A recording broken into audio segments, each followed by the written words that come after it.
Hello, everybody. Welcome to Network Soup. I'm your host, Kaz Campbell, and today we're going to do a lab on NTP, also known as Network Time Protocol, and set up a Network Time Protocol server.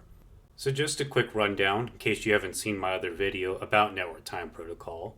Network Time Protocol, or NTP, is used for clock synchronization between different computer systems. So, imagine if everybody had to set their own computer clock. What a disaster that would be. Some people may be fairly accurate, but there would always be somebody, somewhere that's out of sync. Somebody would always forget about daylight savings time, some would have their clock too far ahead, and others too far behind. And this just wouldn't work for environments that need to keep precise time records, or in instances where events need to fire off simultaneously. And that is what Network Time Protocol solves. It synchronizes those clocks between the different computer systems. Make sure everybody is on the same page. So with that out of the way, let's go ahead and get started. Alright, so first things first, we're going to go over to network devices and lay down a router here. I used a 2901 router, but really any router will work for this. After that, we're going to go to end devices, and we'll go ahead and plot down a server as well. Alright, so let's just go ahead and zoom in here, get everything lined up. There we go. Next, we're going to go over to connections, and now we're going to use a crossover cable to connect these two devices. We'll connect it to the router under Gigabit Ethernet 0-0. Now we're going to go over to the server and use Fast Ethernet 0-0. The next thing we'll do is open up the server here, double click on that, and then go to the Configuration tab. Under Interface, we should see Fast Ethernet 0. Go ahead and click on that.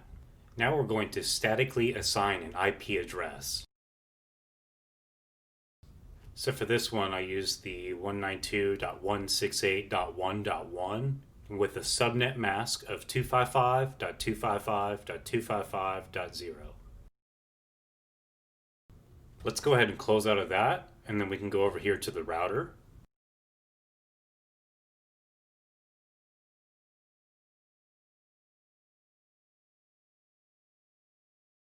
Next, we're going to click on CLI, also known as the command line interface. Go ahead and click on that.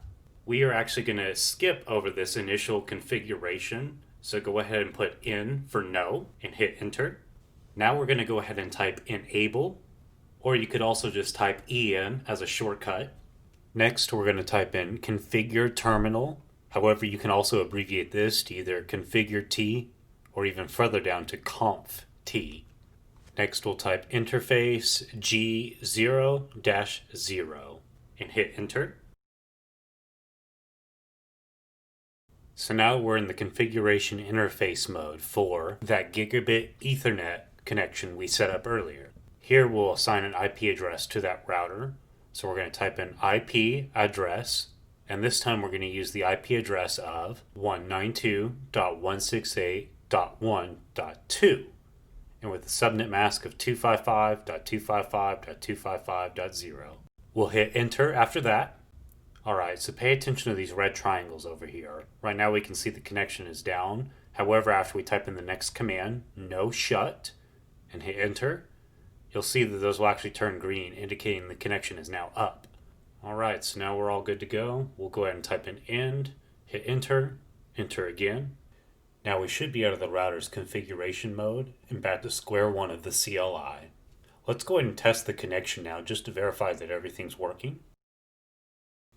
To do this, we're going to type in ping 192.168.1.1. If you remember from earlier, this is the IP address we set for that server. As you see here, we've got a successful connection and everything is good to go. So the next command we'll type is show clock. This will show us the clock configuration on the router right now. As you can see here, it's saying March 1st, 1993. Well, that obviously isn't correct. Let's go ahead and fix that. We'll go ahead and close out of that. Let's go ahead and open up the different options for our server. And this time we're going to go under services. Now if you look here on the left, there should be one that says NTP. That's where we want to go next. We can go ahead and open that up. Now we can see here on the server side that NTP is actually already on. Now, keep in mind, this is actually a pretty old screen recording. I know it's showing July of 2020, which is actually when I recorded this lab. However, as of the upload, it's December 20th of 2020. Just keep that in mind during this video, but everything looks good here, so let's go ahead and close out of that.